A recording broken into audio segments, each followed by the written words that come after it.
Segunda, 6 de fevereiro. Verso para memorizar. De que adianta uma pessoa ganhar o mundo inteiro e perder a sua alma? Que daria uma pessoa em troca de sua alma? Marcos 8, 36 e 37. Abraão, o pai dos fiéis.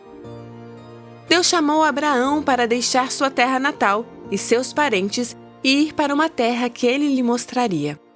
Embora não sejam dados detalhes, Abraão teve que deixar a terra de seu nascimento e o lugar em que passou seus primeiros anos.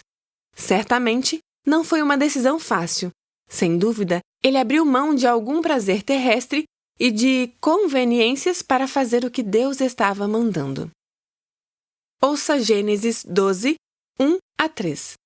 O Senhor disse a Abrão: saia da sua terra, da sua parentela e da casa do seu pai e vá para a terra que lhe mostrarei.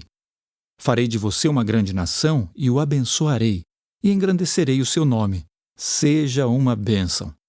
Abençoarei aqueles que o abençoarem e amaldiçoarei aquele que o amaldiçoar. Em você serão benditas todas as famílias da terra.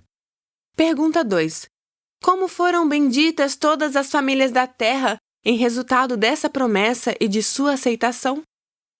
Esse foi um grande evento transformador de vida para Abraão e sua família.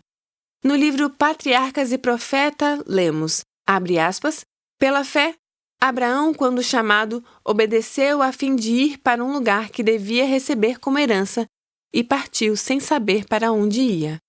Aquela obediência inquestionável de Abraão é uma das provas mais notáveis de fé a serem encontradas em toda a Bíblia. Fecha aspas. A maioria das pessoas não estaria desejosa de deixar a sua pátria, amigos e familiares. Mas Abraão fez isso. Ele estava satisfeito em estar onde Deus queria que ele estivesse.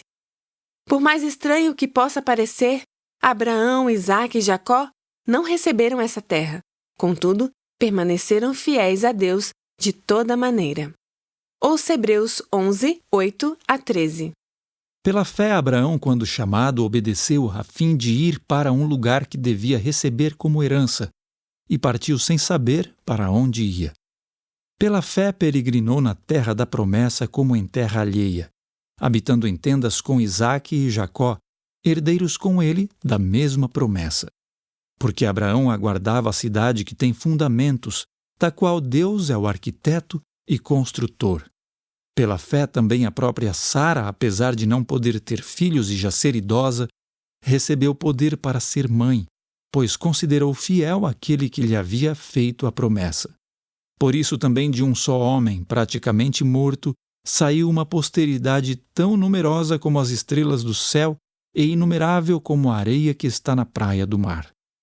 Todos estes morreram na fé, não obtiveram as promessas, mas viram-nas de longe e se alegraram com elas, confessando que eram estrangeiros e peregrinos na terra. Pergunta 3. Qual é a mensagem relevante nesse texto? Abraão era conhecido como príncipe por aqueles que viviam ao seu redor. Era visto como generoso, corajoso, hospitaleiro e um servo do Altíssimo. Seu testemunho para Deus foi exemplar. Pela graça divina, somos herdeiros de Abraão. É o caso de Abraão, que creu em Deus e isso lhe foi atribuído para a justiça. Saibam, portanto, que os que têm fé é que são filhos de Abraão. E se vocês são de Cristo, são também descendentes de Abraão e herdeiros segundo a promessa. No caso de Abraão, bem como no exemplo de Noé, vemos alguém que tomou uma grande decisão de mudança de vida como resultado de obedecer a Deus. Ouça 2 Coríntios 4, 18. Na medida em que não olhamos para as coisas que se veem, mas para as que não se veem. Porque as coisas que se veem são temporais, mas as que não se veem são eternas. Como a mensagem desse verso deve impactar as decisões espirituais que tomamos? Como Moisés e Abraão seguiram esse mesmo princípio?